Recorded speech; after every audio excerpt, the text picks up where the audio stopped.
Assalamualaikum warahmatullahi wabarakatuh.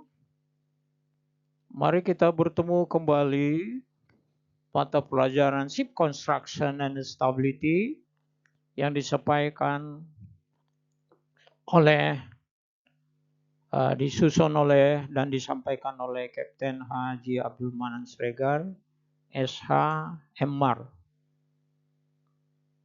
Dalam hal pertemuan yang ke-10 ini, kita akan membicarakan yang dinamakan dengan pertemuan yang ke-10 dengan indikator 8. Dalam indikator 8 ini adalah resistance and fuel consumption. Sebenarnya kalau pertemuan di kelas kita membahas item-item tersebut di bawah ini.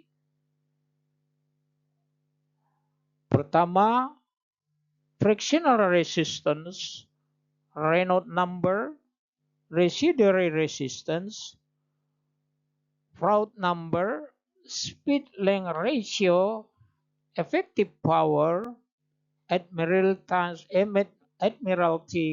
coefficients, and a fuel consumption and a fuel coefficients. Kita bahas selama 5 jam. Tetapi dalam hal ini kita akan membicarakan dengan yang dinamakan dengan speed length ratio, terus effective power, dan yang ketiga fuel coefficients and the fuel consumptions. Jadi 3 item ini akan kita bahas. Mari kita lihat pembahasan selanjutnya.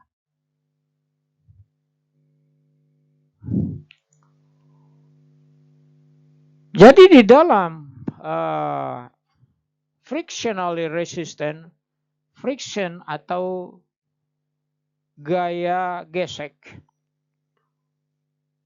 Yang disebut dengan gaya gesek adalah gaya tahanan gesek. Gaya tahanan gesek biasanya sebanding dengan gaya yang menekan permukaan secara bersamaan. Gaya ini yang akan mempengaruhi tahanan gesekan adalah komponen gaya yang diberikan yang bertindak tegak lurus atau normal pada permukaan yang bersentuhan dan biasanya disebut gaya normal. Seperti yang dinamakan gaya gesek, itu adalah seperti Anda memegang kedua telapak tangan Anda, maka geseklah dia. Jadi gesekan itu sejajar. Tapi sejajar itu ada tekanan antara kiri dan kanan. Seperti yang Anda lihat pada peragaan yang saya bikin, ada gesekan, tapi ada tekanan. Inilah yang disebut dengan gaya normal. Nah, jadi gaya normal adalah gesekan yang tegak lurus tetapi mempunyai tekanan. Ya, jadi gaya gesek sejajar dan mempunyai tekanan. Kalau Anda berada di kamar mesin, ada hal-hal yang bergesekan seperti Anda temui di kamar mesin, yaitu pada piston.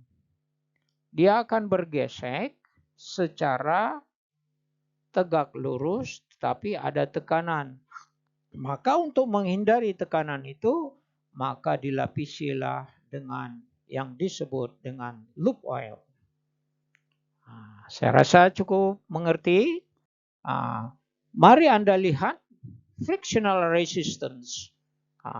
Frictional resistance Anda lihat lempengan 1 dan lempengan 2 itu sejajar. bergesek mereka, tetapi antara gesekan itu ada yang dinamakan fluid atau cairan.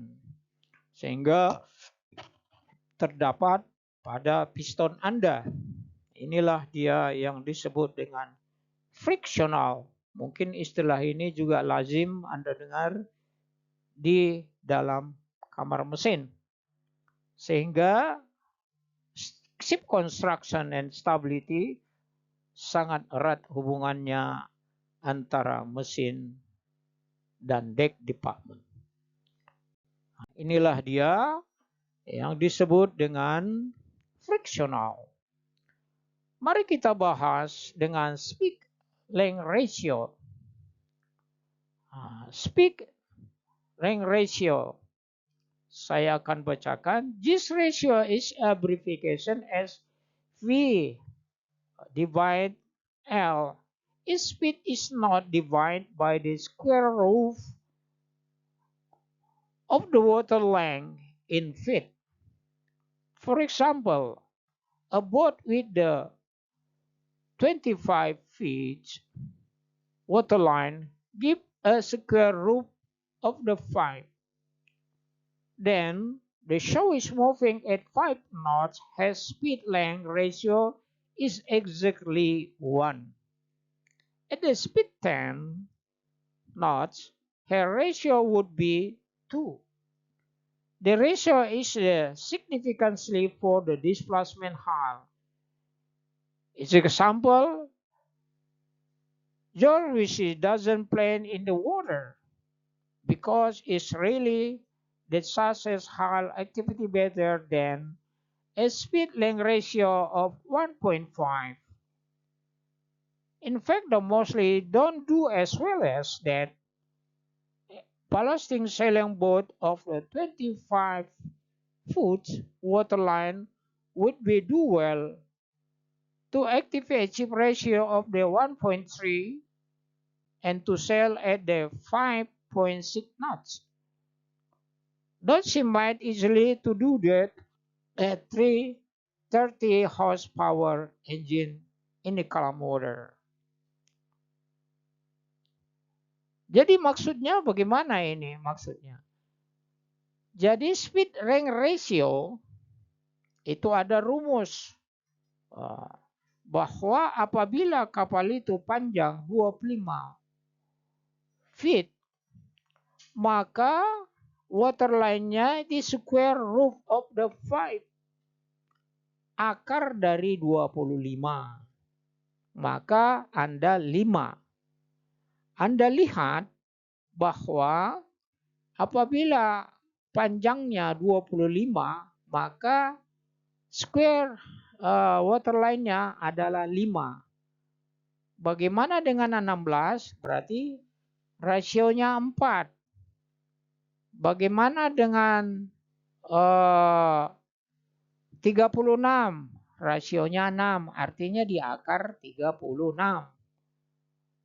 Seperti di sini 25 maka speed ratio-nya adalah 5. Square root-nya adalah 5. Apabila kapal tersebut larinya 5 knot, ya, 5 knot, maka speed length ratio-nya exactly 1.